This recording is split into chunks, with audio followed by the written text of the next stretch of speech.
ओम गणेशाय नमः। राधे राधे मित्रों, आइए गणेश पुराण का तृतीय अध्याय आगे जारी करते हैं। विषय है गणेश का त्रिदेवों को कार्य सौंपने का वर्णन। ब्रह्मा जी बोले, हे द्वैपायन, मैं तुम्हें प्राचीन काल का एक प्रसंग सुनाता हूँ। जब संसार का प्रलय काल उपस्थित हुआ, तब जल और वायु के घोर उत्पात से सृष्टि नष्ट हो गई। समस्त सृष्टि ही माया मोह में डूबकर अदृश्य हो गई। उस समय मैंने, विष्णु ने और शिव ने एक साथ बैठकर विचार किया कि अब क्या किया जाए। कोई उपाय भी नहीं सूझता। फिर पूछे भी तो किससे?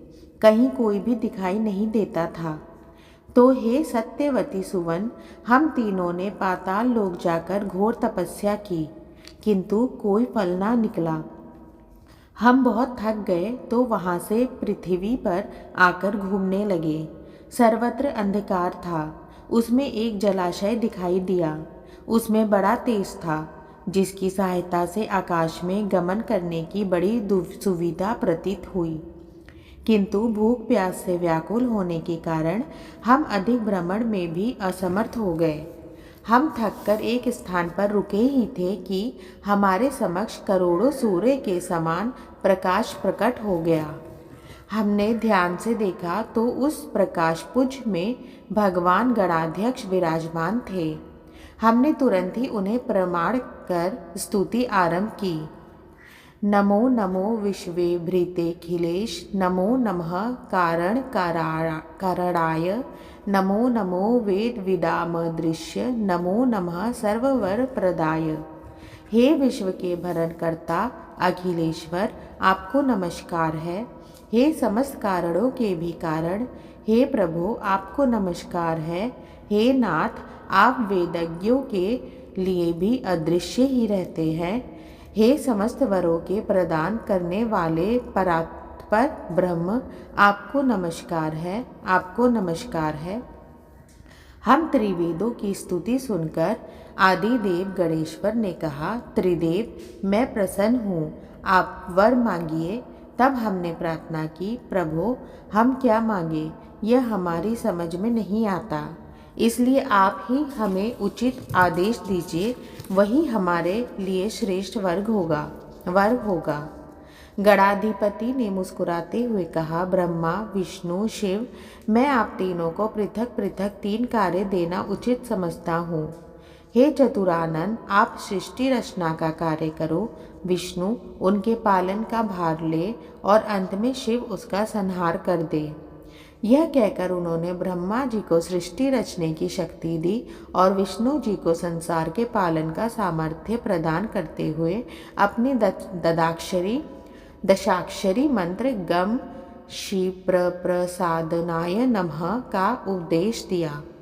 फिर शिव जी को अपना एकाक्षरी मंत्र गम और षडक्षरी मंत्र वक्रतुंडाय हुम तथा समस्त आगम विद्या और संहारक शक्ति प्रदान कर दी। तब ब्रह्मा जी ने निवेदन किया, हे देवाधिदेव, हे गणाध्यक्ष, हे सर्वशक्तिमान प्रभु, मैं सृष्टि के विषय में कुछ भी नहीं जानता। उसे मैंने कभी देखा तो क्या, सुना भी नहीं, तब उसकी रचना कैसे कर पाऊंगा। गणेश्वर बोले, हे चतुर्मुख, सृष्टि का दर्शन करना है तो मेरे शरीर में विद्यमान अनंत ब्रह्मांडों का अवलोकन करो। फिर तो मेरी कृपा से तुम सहज रूप से ही सब कार्य स्वयं करने लगोगे। हे मुने, यह कहकर उन्होंने मुझे दिव्य दृष्टि दी और फिर अपने श्वास के साथ भीतर खींच लिया। उनके उदर में पहुंचकर मैंने अनंत ब्रह्मांडों के दर्शन किए। वहां मैंने समस्त जीवों के साथ स्वयं को, विष्णु को और शिव को भी देखा। जो दृश्य एक ब्रह्मांड में दिखाई दिया, वही अन्य ब्रह्मांडों में भी देखे थे, जिससे मैं भ्रमित होकर गणेश जी की स्तुति करने लगा। तब गणेश जी ने मुझे अपने निःश्वास के साथ बाहर निकाला। बाहर निकलकर मैंने देखा तो कोई नहीं था, ना विष्णु, ना शिव, ना भगवान गणेश्वर ही। तब मैं सृष्टि रचना का संकल्प करने लगा।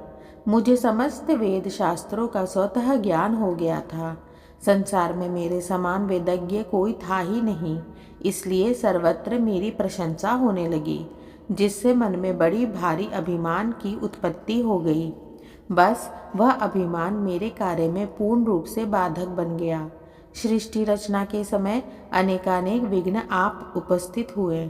तब मैं भगवान गणेश्वर का ही ध्यान करने लगा और मैंने उनकी स्तुति करते हुए केवल इतना ही कहा, प्रभु इस विपत्ति से उबारिए, हे रंभ मुझ पर कृपा कीजिए।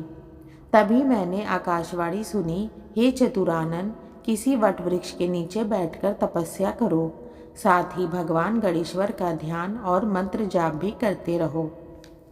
मित्रों, इस तरह गणेश पुराण से तृतीय अध्याय आज यहीं पर रोकते हैं। आगे की कथा नेक्स्ट वीडियो में जारी करेंगे। तब तक के लिए राधे राधे।